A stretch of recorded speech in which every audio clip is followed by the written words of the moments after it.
Hello, everybody, and welcome back to Monster Hunter Wilds. In this video, we will be delving into the details you may have missed from the IGN gameplay, especially as there was extra gameplay on IGN Japan. Let's start with armor and weapons. We get to see the Rom Popolo armor, which we had previously seen from the Hammer video, but we also got to see the Rom Popolo palico armor, which, are you serious? I have questions. Is that a brain shaped like a cat's head that's just floating there? Is the cat's head separate from the body? Either way, it's floating, which is concerning, especially as this is part of like a mad scientist kind of vibe. But the armor itself that the palico is wearing looks like a deep sea diving suit, which makes sense because in the IGN article that accompanied this gameplay, we learned that parts of the oil well basin are inspired by the deep sea, which is pretty easy to see in this new screenshot that shows the plenty with some little cute jelly fellas. We also got to see the Ajarakan armor and palico armor, which is looking very sun god-like, and I cannot wait to see the female version of that armor. God, I wish I could have seen the other version of that armor. Also, shout out to the palico tail. I love that it uses the back of a Ajarakan to create this really cool tail. Next, let's talk about the weapons we saw. We got to see the Uth Duna heavy bowgun, which looks great and very wobbly. It's just this massive gun with like sea things attached to it. I really, really like it. We also got to see the heavy bowgun switching modes and with the Wyvern ignition, setting the oil on the ground on fire. You can also see this with the gun lance, and through a tooltip, we do know that you will be able to explode oil silts on the map using a torch pod. But it does make me wonder if maybe you will be able to use these Wyvern ignition kind of moves in order to explode these oil silts as well. I think that would be really cool if you could. So I hope that you can. We also got to see the Lalabarina sword and shield, which obviously looks great because they all do. Please, Lord, let there be a Lalabarina bow, please. We also got to see the Balahara hammer and insect glaive, which personally, I really like the look of all Balahara weapons so far. And insect glaive mains, you're going to be very, very happy because we got to see a new kinsect. And this is the Pseudocath from previous Monster Hunters, which is a very speedy boy. And it creates blast clouds. I also think that it's very pretty, but I know that the Pseudocath Kinsect was known as like one of the best Kinsects that you can use in Monster Hunter World. So if you've played other Monster Hunters and you are an Insect Glaive main, you should know that this is very, very good to see. The rest of the weapons that we saw were Hope weapons, and shout out to Casey, who is the person handling Monster Hunter Wild's IGN first, for letting me know that she was only able to use the Hope bow, because I was sitting there going, they're holding back the bow from me specifically. I am personally offended. But apparently they were set with specific loadouts that they were able to use for the oil well basin. So one day we will see something new besides the Hope and metal bows. And look, yes, I know that there's concept art for the Uthduna bow, but I mean in game. But the Uthduna bow does look very cute. We did, however, get something for my fellow bow mains out there.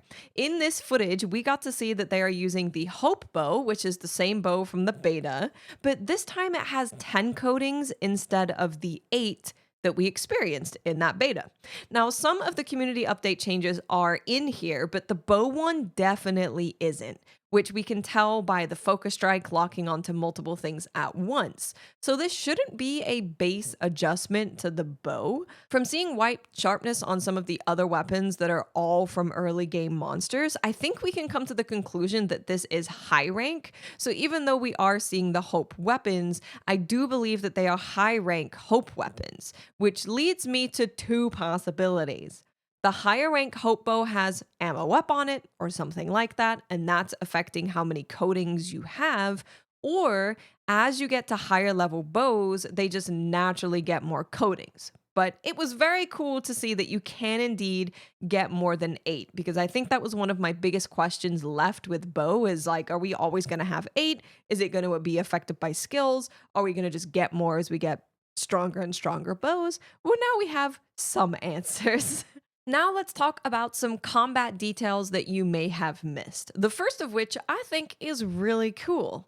If you look at the health bar of the hunter when they are affected by blast blight, you can see that they have the regular recoverable red health. But if you look closely, you can also see a section of the health bar that looks different. This appears to show how much damage the blast blight will do if you don't get rid of it by using deodorant or rolling. To further illustrate this, you can see that this blast section of health goes away when the hunter rolls to get rid of the blast blight, which you can see above the health bar. It shows you that blast blight is there, it shows you how long it has, and of course, if it's not there, it means blast blight is gone. So the hunter has blast blight, they have this little section of their health bar that I believe is indicating how much damage the blast blight will do if it explodes.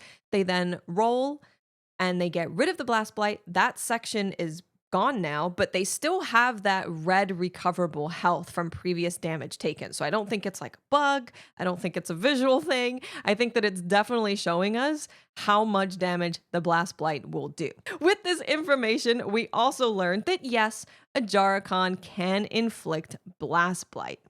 Sticking with the Ajarakan, we can actually see the insect glaive's Kinsect use Blast to knock Ajarakan out of doing his super move and out of enragement. Now, I don't know for sure if it was the blast cloud that blew up and did it. It might just be the Kinsect literally hitting him, but stick with me for a second. It's possible that the Kinsect's 9 damage just did enough damage to KO Ajarakan to prevent this move, but I had a thought. What if you can overwhelm Ajarakan with Blast to knock him out of Enrage faster and therefore bypassing that super move? The reason I thought this might be a possibility is because we know that IGN were given specific loadouts and weren't able to change anything. So they specifically gave the Insect Glaive a Blast Kinsect. Granted, they might have just provided this specific Kinsect because it's very fast, unlike the one from the beta, but I would love the idea of overloading a Ajarakan with Blast to stop the enraged state. What do you think? This one might indeed be the madness talking. More Ajarakan info, we saw that he has a real ass grab. I love that we've seen 2 monsters with full on grabs that we have to break out of so far, and I hope there's more because I think it's cool. Now, if we look at the top right of the screen during this grab, you can see that you will have the option of using your knife to escape or using slinger ammo. I can't wait to see what interactions monsters have with different slinger ammo and if we can get out of Ajarakan or the Black Flame's grab faster if we use a specific type of slinger ammo. That would be awesome. And there's obviously going to be interactions because they are in world. I just can't wait to see what they are. We also learned that you can indeed cut just the tip of Ajarakan's tail, which appears to be what he uses to slam against his back to ignite it. So cutting that off should make this fight much less deadly because I assume he won't be able to ignite his back if he uses his tail to ignite his back. He slams it. It's really a cool feature, actually. It's a really cool animation and a really cool detail that is how Ajarakan adds fire to his body. It's just like smacking his tail on his back. I love it. Some smaller details we saw was Cool Drink being active, and we also got to have a small look at the icon for Cool Drink in Wilds. We do know that you can get Cool Drink effects from grabbing things off of the wall from the oil well basin, but it was nice to see a visual of the Cool Drink consumable as well. From the IGN article, they do mention that cool drinks are needed during the fire spring, which is the inclemency period of the oil well basin, which makes a lot of sense because it's literally on fire. So you may not actually need cool drink during the other weather periods and just during the fire spring. At the left side of the screen, we were able to see a couple of interesting things. The first is Pure Wasp, these cleanse status effects. We got to see Water Moss coming back as slinger ammo and learned that the names of these cutie patooties are called Gildron. We did also get to know the name of the other monster in here, which is the Cranodath, but you guys probably don't think they're very cute, so you probably don't care as much. But that's all I have for this video, besides the Black Flame just deciding to give us a little peek at his tentacles. If I missed anything, please leave it in the comments down below. If you did enjoy the video, please leave it a like, subscribe if you want more Monster Hunter Wilds news, and I will speak to you guys later. Bye!